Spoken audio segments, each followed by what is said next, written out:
ॐ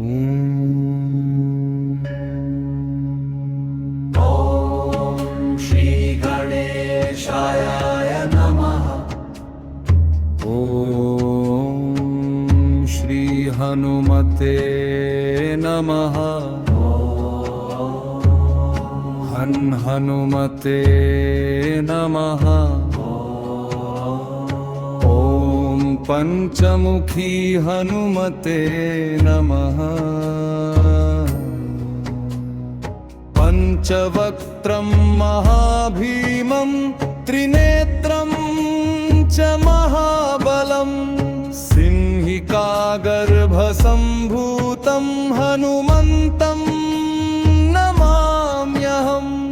पंचमुखी हनुमान रक्षा करो भगवान।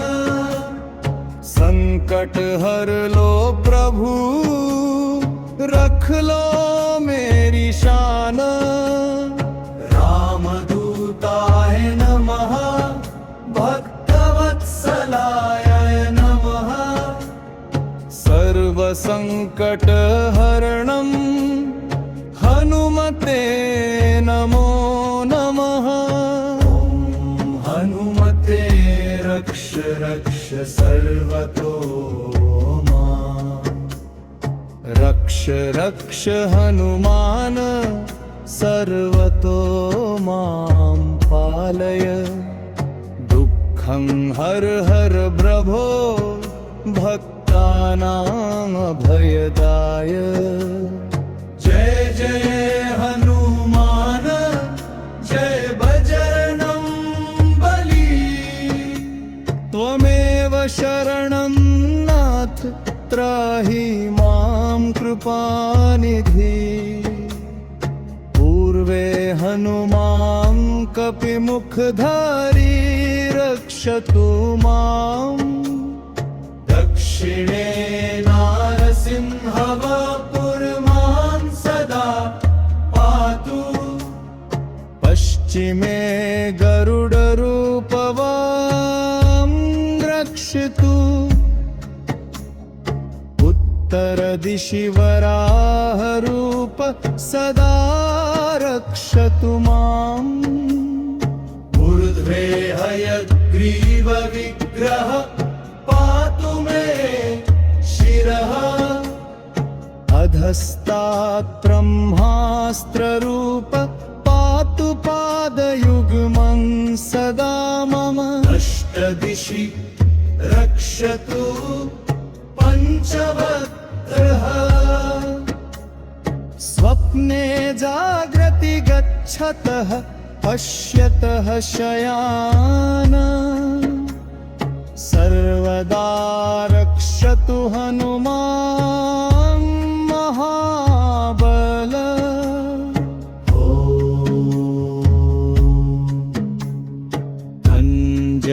अंजनीसुताय महाबलाय रामदूताय नमः। ॐ किलकिलाय वीराय विक्रान्ताय नमो नमः। ॐ भूतप्रेतपिशाचादिनाशाय स्वाहा। ॐ सिद्धारात्रिशानुवत् कवचं मे हनुमाः स्थापयतु। रामभक्ताय रामदूताय हनुमते नमः।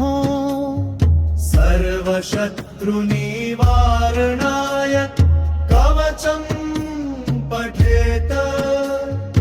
रक्षां कुरु महाबाहो त्राहि त्राहि नमोऽस्तु ते।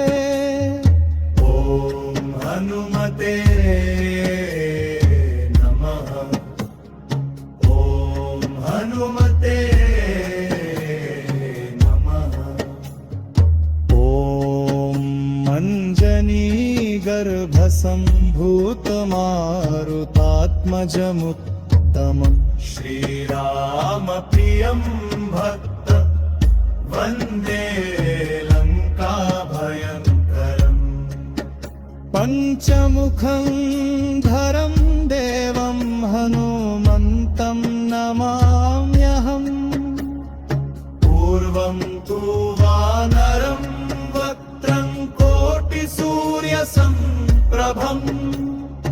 दक्षिणे नारसिंहं च भयनाशं सदा स्मरेत् पश्चिमे गरुडं वक्त्रं वक्रतुण्डं महाबलम् उत्तरं तु वराहं च कामरूपं महाबहम् ऊर्ध्वं हयग्रीवमुखं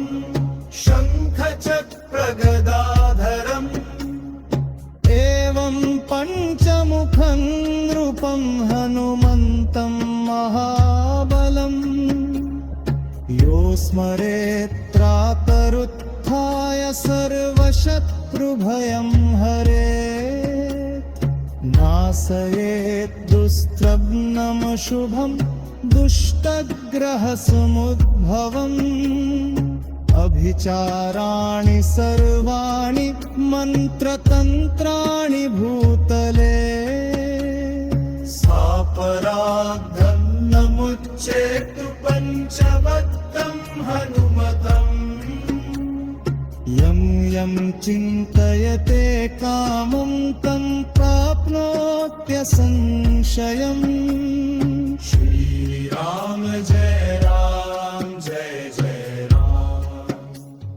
श्रीराम जय राम जय जय राम हं हनुमते रुद्रावताराय नमः ॐ पञ्चमुखी हनुमते नमः हनुमते